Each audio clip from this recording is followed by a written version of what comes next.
Hello అండి. ఈరోజు మీకు జంతికల రెసిపీ అనేది చూపించబోతున్నాను. సో, మీరు అనుకోవచ్చు జంతికలే కదా! సో, నార్మలే కానీ అందరూ చేసుకున్నట్టు కాదండి. నేను వెరైటీగా ట్రై చేశాను. సో, రెసిపీ ఏంటో ఎండ్ వరకు చూడండి మీకు తెలుస్తుంది. చాలా క్రిస్పీగా వచ్చాయి, టేస్ట్‌గా కూడా వచ్చాయండి. ఓకేనా? మీరు కూడా ట్రై చేయండి. చాలా బాగుంటుంది. సో, దానికోసం నేను మెజర్‌మెంట్స్ అన్నీ చెప్తాను చూడండి ఇందులో వీడియో ఎండ్ వరకు. సో, ఒక కప్ పుట్నాల పప్పు అనేది తీసుకున్నానండి. సో, ఆ కప్ దాన్ని మిక్సీ చేయండి.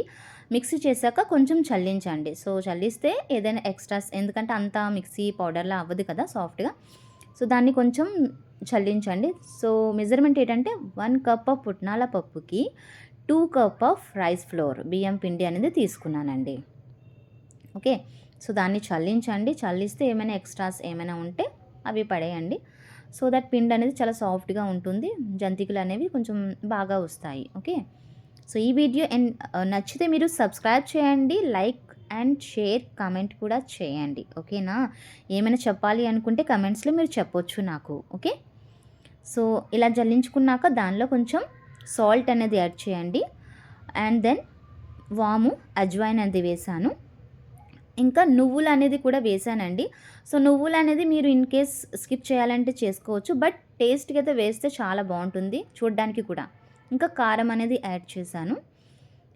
బటర్ కూడా యాడ్ చేశానండి. బటర్ ప్లేస్‌లో మీరు కావాలంటే హాట్ ఆయిల్‌ని కూడా యూజ్ చేసుకోవచ్చు. ఇగోండి ఇలా బటర్ అంతా మిక్స్ అయ్యాక ఇలా ఉండలా అవ్వాలి. అవుతే బటర్ అంతా మిక్స్ అయినట్టు. తరువాత కొంచెం కొంచెం ఇలా వాటర్ అనేది వేసుకొని మిక్స్ చేయండి. ఎందుకంటే ఇన్ కేస్ వాటర్ కానీ ఎక్కువ వేసేసారనుకో మళ్ళీ మెజర్‌మెంట్స్ అనేది తప్పిపోతాయి. చూసారు కదా ఎలా మెజర్‌మెంట్స్ చేసామో. సో దట్ అందుకనే కొంచెం కొంచెం వేసుకుంటూ ఇలా కలుపుకోండి. కొంచెం సాఫ్ట్‌గా కలుపుకోండి. హార్డ్‌గా కాకుండా టైట్‌గా కాకుండా హార్డ్‌గా కాకుండా ఇలా సాఫ్ట్‌గా చేసుకోండి. సో దీన్ని ఒక 15-20 మినిట్స్ అలా వదిలేయండి. సో అంతలో కొంచెం అంతలోని మీరు కొంచెం ఆయిల్ అనేది వేడి చేసుకోండి. సో అప్పుడు టైం ఉంటది కదా! సో అప్పటికి ఇక్కడ ఆయిల్ అనేది వేడవుతుంది. సో ఇందులోనే 3 టైప్స్ ఉన్నాయి. 3 హోల్స్, 3 స్టార్స్, 1 స్టార్. నేనైతే 3 హోల్స్ అనేది చూస్ చేసుకున్నాను. దానికి కొంచెం ఆయిల్ అనేది అప్లై చేయండి. ఇలాగా ఆయిల్ అనేది కొంచెం చేసేసాను. సో అదేదైతే ఉంది కదా ముద్ద దాంట్లోని వేసేసి కొంచెం ఎక్స్ట్రా వేస్తున్నాను. ఇంకొక కొంచెం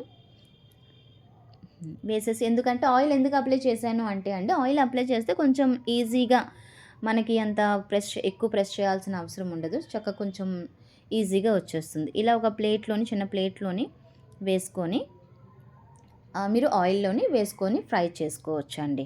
ఇగోండి ఇలా. సో ఫ్రై చేసినప్పుడు మీరు చూసుకోండి ఆయిల్ అనేది ఫ్లేమ్ అనేది హై ఫ్లేమ్, లో ఫ్లేమ్ అనేది మీరు అడ్జస్ట్మెంట్ చేసుకోండి. ఆయిల్ అనేది ఎక్కువ హీట్ అయ్యింది అనుకో లో ఫ్లేమ్లో.